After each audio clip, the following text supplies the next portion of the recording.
Tonton video ini sampai selesai agar Anda tidak gagal paham.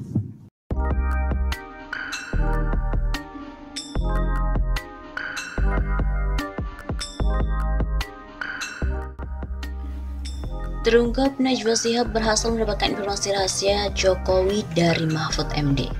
Najwa Shihab adalah salah satu jurnalis yang hebat dalam mengorek rahasia tokoh-tokoh pemerintahan. Salah satunya Jokowi melalui Mahfud MD. Tak tahu-tahu Najwa Shihab mampu mendapatkan informasi tersembunyi milik Jokowi dari Mahfud MD secara langsung. Dengan kepiawaiannya mengorek informasi, Mahfud MD bisa secara terbuka membuka rahasia Jokowi di kanal YouTube Najwa Shihab. Waktu itu Jokowi mengundang ahli-ahli hukum dan saya mengambil kesempatan untuk menyampaikan informasi itu. Orang membunuh membela diri tiba-tiba jadi tersangka, tanpa proses pemeriksaan yang jelas. Ini polisi nggak benar, ujar Mahfud MD kepada Jokowi dikutip dari kanal Najwa Shihab. Mahfud MD mengungkap bahwa suatu ketika saat Jokowi mengundang ahli hukum, Mahfud MD mengabarkan bahwa ada anak asal Madura yang jadi tersangka karena membela diri.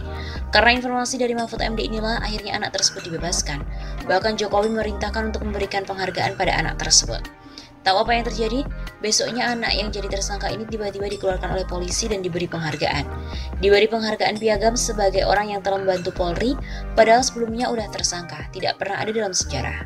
Mahfud MD mengungkapkan karena laporannya tersebut, anak Madura yang seharusnya jadi tersangka dibebaskan secara cuma-cuma. Ya kalau mau dibebaskan paling diberi SP3 suruh pulang. Tapi ini diberi penghargaan, artinya apa? Responsif juga. Mendengar pernyataan Mahfud MD, Najwa Shihab mengkonfirmasi bahwa nasib anak tersebut berubah karena informasi yang disampaikan Mahfud MD pada Jokowi. Tanpa sungkan, Mahfud MD membenarkan pernyataan tersebut. Bahkan Mahfud MD mengatakan Jokowi sangatlah responsif menangani hal-hal seperti ini.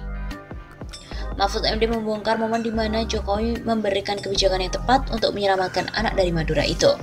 Tidak pernah terbuka, saya yang buka pada Anda. Sekarang, Anda bisa cek sekarang ke Pak Jokowi. Begitu kata Mahfud MD.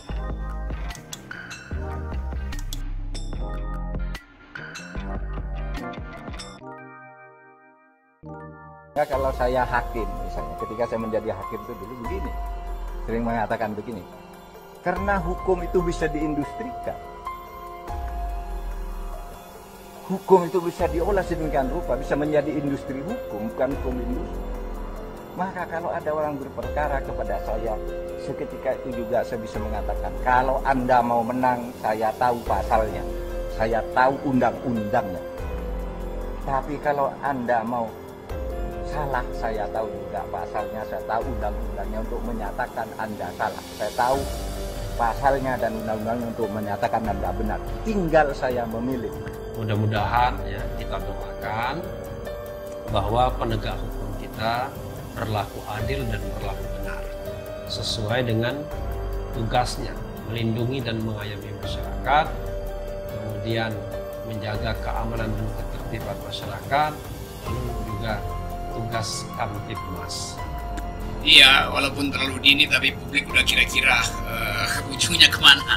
Karena Munarman dari dulu dianggap sebagai orang yang harus disingkirkan karena terlibat FPI segala macam itu. Tapi kita ingin sebetulnya memperlihatkan pada publik bahwa persoalan ini tentu terkait dengan Habib Rizik, terkait dengan FPI, terkait dengan politik Islam, terkait dengan macam-macam. Jadi ini satu panggung besar yang Munarman kebetulan dihadirkan di dalam scene hari ini. Di dalam edisi hari ini adalah Munarman. Saya nggak tahu edisi berikutnya siapa tuh. Jangan sampai kemudian ada upaya untuk melakukan kriminalisasi apapun namanya, penterorisan dan lain sebagainya saudara sekalian ya.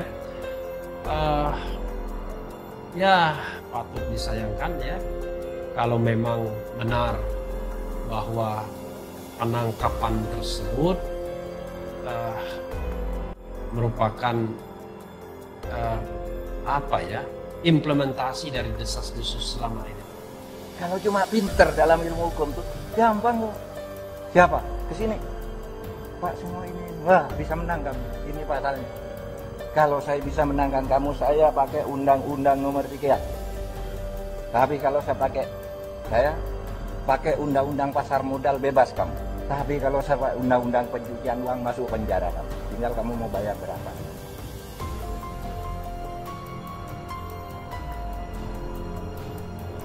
Ex-FPI Munarman telah ditangkap Densus 88. Pengalihan isu korupsi bansos hingga mafia alutsista. Aktivis Prodem Niko Silalahi ikut mengomentari penangkapan ex-petinggi FPI Munarman dalam tim Densus 88 terkait dengan dugaan terorisme. Niko Silalahi mempertanyakan apakah penangkapan Munarman merupakan sebuah pengalihan isu terkait dengan sejumlah kasus politik yang belakangan marak diberitakan media dan santer dibicarakan oleh publik. Di antaranya adalah kasus korupsi PT Asabri Persero, korupsi pengadaan bantuan sosial atau bansos yang diduga melibatkan elit PDIP, dan juga suap penyidik KPK terkait dengan kasus korupsi Wali Kota Tanjung Balai M. Syahrial. Selain itu, isu mafia alutsista yang muncul di tengah-tengah insiden tenggelamnya KRI Nanggala 402 yang membuat totalnya 53 awak gugur saat sedang bertugas. Tenggelamnya KRI Nanggala 402 bahkan digadang-gadang sebagai salah satu kecelakaan kapal selam terparah di dunia oleh media asing Business Insider. Mungkinkah itu hanya pengalihan isu atas semakin kerasnya suara sipil dalam menuntut pengusutan kasus korupsi yang terjadi pada Asabri, bansos, suap pada penyidik KPK yang menyeret pimpinan DPR RI hingga mafia alutsista? Kata Niko, seperti dikutip dari akun Twitternya @niko_silalahi pada hari Rabu 28 April. Sebelumnya, Munarman diketahui ditangkap oleh tim Densus 88 terkait dengan dugaan terorisme saat sedang berada di rumahnya yang berlokasi di Pamulang, Tangerang Selatan pada Selasa 27 April.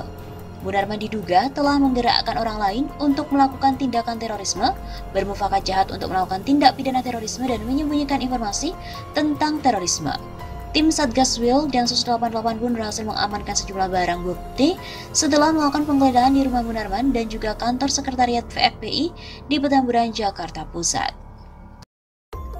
Selain itu, Mahfud MD pun juga disinggung terorisme atau arogansi kekuasaan. Aktivis Prodem Niko Silalahi juga angkat bicara terkait dengan penangkapan ex-sekretaris FPI Munarman. Niko juga menyinggung Menko Polhukam Mahfud MD terkait dengan cuitannya 4 tahun lalu. Setiap kasus bisa dicari pasal benar atau salahnya menurut hukum. Tinggal siapa yang lihai mencari atau membeli. Intelektual tukang bisa mencari pasal-pasal sesuai dengan pesanan dan bayarannya, kata Mahfud melalui akun Twitter pribadinya @mohmahfudmd pada 9 November 2017. Karenanya, Niko juga mempertanyakan apakah ditangkapnya Munarman benar terkait terorisme ataukah bentuk arogansi kekuasaan. Munarman ini terlibat terorisme atau hanya menunjukkan arogansi kekuasaan? Begitu kata Niko seperti dikutip dari akun Twitternya Selasa 27 April.